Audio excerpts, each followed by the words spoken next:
Hello, everybody, and welcome to another look at the week ahead in theatrical and broadcast and streaming. Mostly streaming because broadcast is largely out of commission because SAG-AFTRA's still on strike and the writers were on strike until not too long ago. So yes, this is largely a focus on streaming shows and streaming movies, but it's also a way to just collect the sheer number of things that come out from week to week. It's not an exhaustive look. This isn't everything, but it's the things that piqued my interest. And let's start with tomorrow on Monday.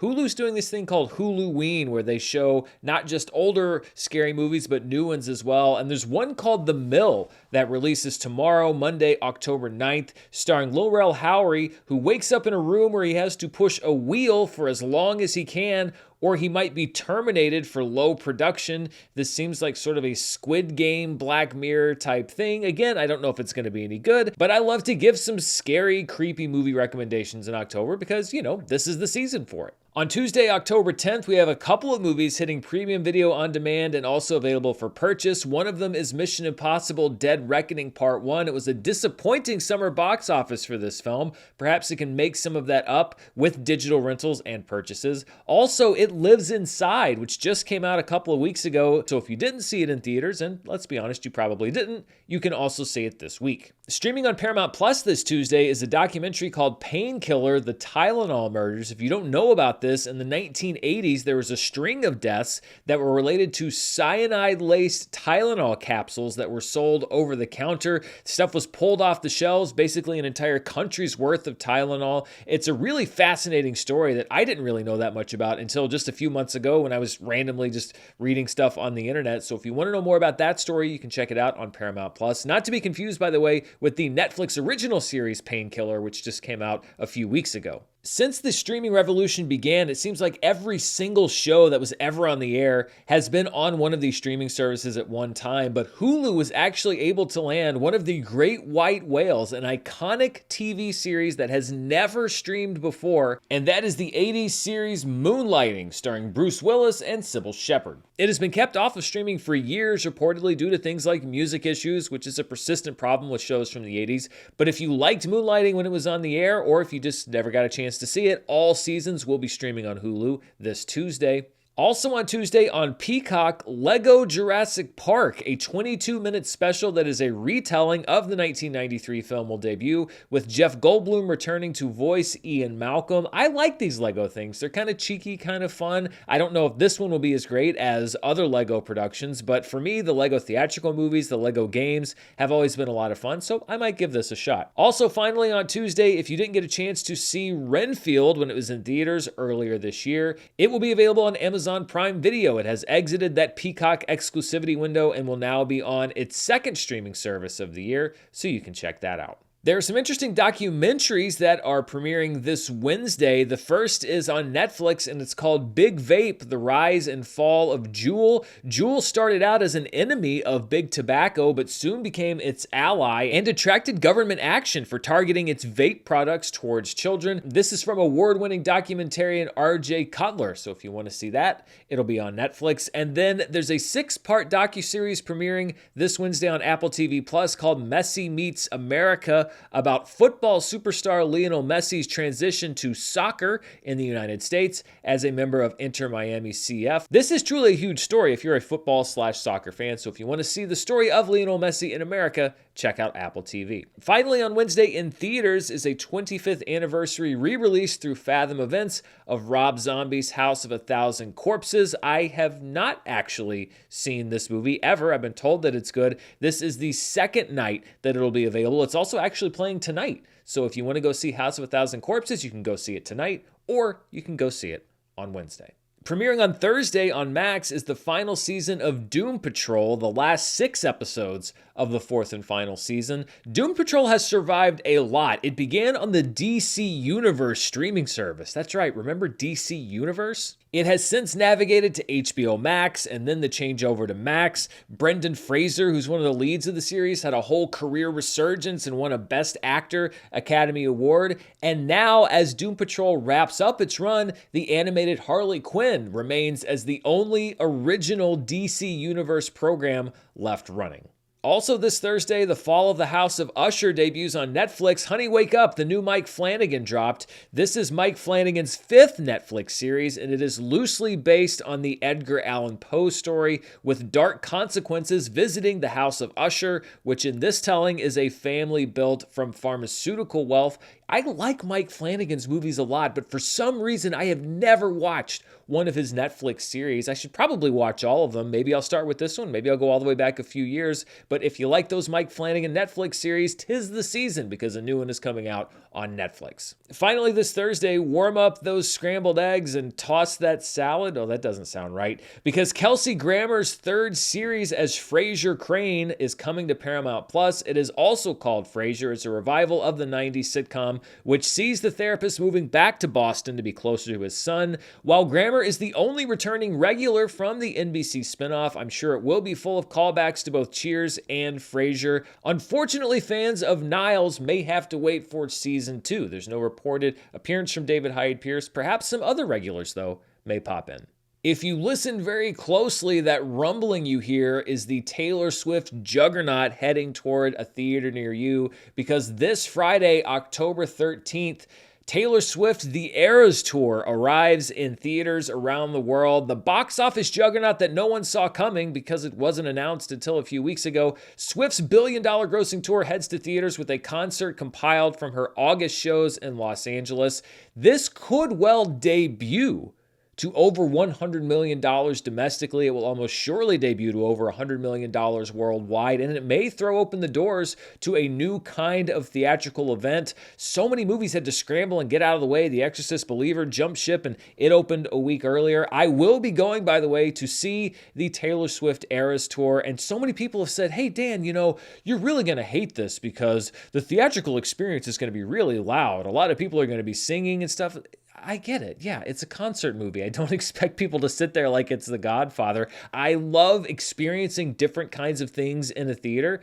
And so I'm looking forward to experiencing this night with a bunch of Taylor Swift fans. I enjoy the music of hers that I've heard. I'm not a huge Swiftie, but I think this is just going to be a very interesting, almost just like a sociological night for me. And I will be reporting on that here on the channel. One movie that did not get out of the way of Taylor Swift is called Anatomy of a Fall. It was the winner of the Palme d'Or at the Cannes Film Festival, basically the Best Picture prize at Cannes. It's a mystery about a man who falls to his death with an inquiry that's opened into whether that death is an accident, a suicide, or a murder. The film obviously is an award winner and had massive critical acclaim, but in a move reminiscent of a few years ago when France chose to submit the film Les Miserables instead of Portrait of a Lady on Fire as their official entry for Best International Film. This movie also was not chosen as France's official entry to the Oscars this year, so you will not see Anatomy of a Fall nominated for Best International Film at the Academy Awards in 2024, but there is buzz that it could perhaps circumvent that entirely and make a play for nominations in major categories like Best Picture and Best Actress. Also opening in limited release is The Elderly, a horror movie from Spain about old people that are dead that might be rising from the grave during a big heat wave. This was a film festival, a Fantastic Fest sort of movie that's got some buzz, so if it's playing near you and you want to see this sort of a European horror type movie, then The Elderly might be for you. Speaking of The Elderly, Expendables 4, or Expendforbles, or Expendforble, if you're going to be fancy in French, is hitting premium video on demand this weekend. Yes, it did just come out in theaters. You're not imagining things, but it was a horrible box office flop. You can now, however, purchase it or pay a hefty sum to rent the movie and watch it at home. So, you could do that this weekend too. Debuting on Amazon Prime Video on Friday is a film called The Burial. Jamie Foxx plays a flamboyant lawyer who's hired to represent a funeral home owner, played by Tommy Lee Jones, in a multi-million-dollar lawsuit. This looks like a crowd-pleasing odd couple pairing that also stars Alan Ruck and Jurnee Smollett. It also gives me a chance to do this fun thing that I enjoy doing because there have been so many comic book movies. I'll describe a plot of a movie, but instead of the actor, I'll put in the comic book character they've played. So The Burial is a movie about Two-Face and Electro facing off in court against the Black Canary. Debuting on Apple TV Plus this Friday is Lessons in Chemistry, based on the novel that was released last year. It's an 8-episode limited series starring Brie Larson as a 1950s chemist who's fired from her job for being apparently a smart woman and instead starts a cooking show where she serves up food and empowerment to her mostly female audience. Let's see, Brie Larson in a series that takes on sexism in the male-dominated society of the 1950s. Well, I'm sure that this series is going to be warmly received at all the brightest corners of the internet.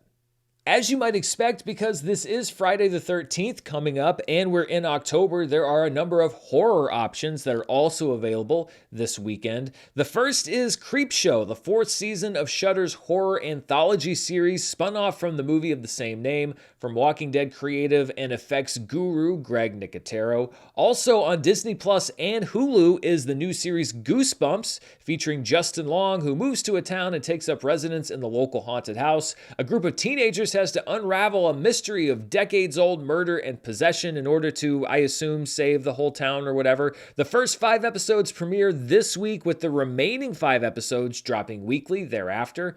And then finally on Peacock, John Carpenter's Suburban Screams premieres. It's a mix of anthology and docuseries as we hear true stories and watch recreations of allegedly real tales of murder, ghost stories, etc. in suburbia. Carpenter directs one of the 6 episodes and of course also composes the music, which means that this series will be his first time behind the camera in nearly 2 decades. Debuting this Saturday, October the 14th, you've seen Murdaugh Murders, the documentary. Now you can watch Murdaugh Murders, the Lifetime movie, starring Bill Pullman as convicted murderer Alex Murdaugh. It airs in 2 parts on Saturday and Sunday night, and I'm sure this movie is meant to really set the record straight and make sure that everybody knows the facts of the case and isn't some ghoulish cash-in on a real-life tragedy.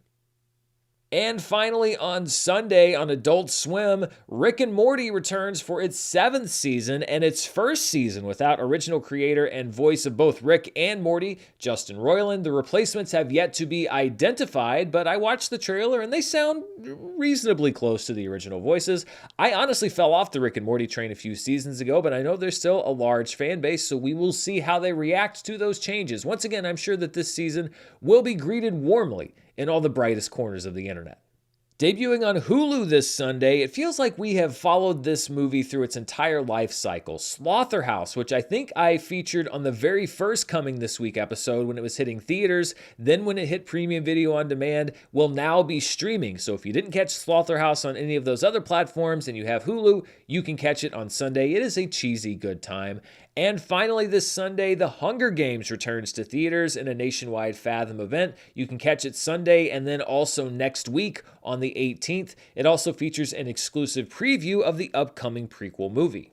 So let's take a look at this schedule laid out in a grid so you can kind of see everything all together. Theatrically this week, on Wednesday, you can catch House of a Thousand Corpses back in theaters in its own Fathom event. On Friday, Taylor Swift The Eras Tour hits theaters. You can also catch Anatomy of a Fall and The Elderly playing in limited release. And then a week from today, next Sunday, the 15th of October, The Hunger Games returns to theaters via Fathom Events. It's a busy week on streaming. This Monday, The Mill premieres on Hulu. Then on Tuesday, Mission Impossible Dead Reckoning Part 1 and It Lives Inside debut on premium video on demand and streaming platforms. Painkiller, The Tylenol Murders debuts on Paramount Plus on Tuesday, along with Moonlighting on Hulu, Lego Jurassic Park on Peacock, and Renfield on Prime.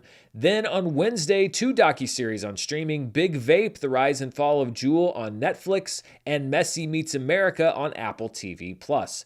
Thursday sees the streaming debuts of Doom Patrol on Max, The Fall of the House of Usher on Netflix, and Frasier on Paramount+. Friday streaming options include Expendables on Premium Video on Demand, The Burial on Amazon Prime Video, Lessons in Chemistry on Apple TV+, Creepshow Season 4 on Shudder, Goosebumps on Disney Plus and Hulu, and John Carpenter's Suburban Screams on Peacock. And then next Sunday, the 15th, Slaughterhouse makes its streaming debut on Hulu. Then on broadcast, a pretty slow week. Murdaugh Murders Parts 1 and 2 will air on Saturday and Sunday night, and then Rick and Morty Season 7 debuts on Adult Swim 1 week from today, next Sunday, October 15th. And finally, let's close out the show with a little feature that I call Rotten Tomatoes Decoded. The tomato meter is something that a lot of people cite, but it is an imperfect metric, at least as far as just using that fresh rotten number as a guide of how much critics like movies. It just tells you how many critics liked or disliked a movie or show. The average score or average rating is something that actually tells you how much a movie or show was liked, and it can be revealing in its own right. So let's look at some selections that are in theaters or on streaming now or are coming up. These are 12 things that I picked. First of all, The Exorcist Believer right now is at a 23% rotten on Rotten Tomatoes, so critics not a fan. Then we have The Creator at 67% fresh. I don't know, I guess I'm in some weird reality because I loved that movie and not a whole lot of people seem to agree with me. Then we have a lot of projects in the 80s. Saw X is at 82%, Totally Killer on Amazon Prime Video is at 85%, Season 2 of Our Flag Means Death is at 86%, The Burial's at 87%, and Loki Season 2 is at 88%. And then we have a big cluster of 95% plus rated shows and movies. The Fall of the House of Usher is at 95%, Gen V is at 97%, Martin Scorsese's Killers of the Flower Moon, which we'll talk about more next week, is at 97%, Anatomy of a Fall is also at 97%, and Castlevania Nocturne is the highest as far as the tomato meter at 100%. But let's look at those movies and shows by the average rating, which is a numerical score of 1 out of 10, which tells us how much critics liked these movies and shows. The Exorcist Believer is at a 4.5, so a little bit higher than 23% might lead you to believe, but still not great. Then we have Totally Killer and Saw X, which both are at a 6.5 average rating. They have a lower average rating score than The Creator. The Creator has a 6.7, but is sitting at 15 to almost 20% lower on the tomato meter. And again, this is a byproduct of the fact that The Creator is a more divisive movie than either Totally Killer or Saw X. Most critics saw Totally Killer and Saw X and agreed that it was pretty good, which is why it's higher on the tomato meter, whereas The Creator is more divisive, which is why the tomato meter number is lower, but the average score is actually higher than those other two films. That's why you have to look at these metrics in different ways to get the full story. The Burial is rated a 6.9 out of 10. Gen V is at a 97% fresh, but has a 7.15 average rating, which means that critics liked it, but didn't quite love it as much as 97% might indicate. Loki Season 2 has a 7.5 average rating, followed by Castlevania Nocturne at a 7.9. Our Flag Means Death Season 2 and The Fall of the House of Usher both have an 8 out of 10 rating, which means that critics on average liked those series quite a bit, but the two highest rated things on the chart this week are Anatomy of a Fall at an 8.5 out of 10, and then Killers of the Flower Moon from Martin Scorsese at an 8.7 out of 10. This is one of the leading Academy Award contenders, and as of right now, the critical hype is matching what many people expected from the movie. And that wraps it up for this week's show. What are you looking forward to the most this upcoming week? Let me know down in the comments below, and thank you so much for spending part of your day here with me. I'll be back right here on the channel later this week with charts, movie reviews, movie news if it breaks, and so much more. Until next time, thanks for watching, stay safe, and I'll see you then.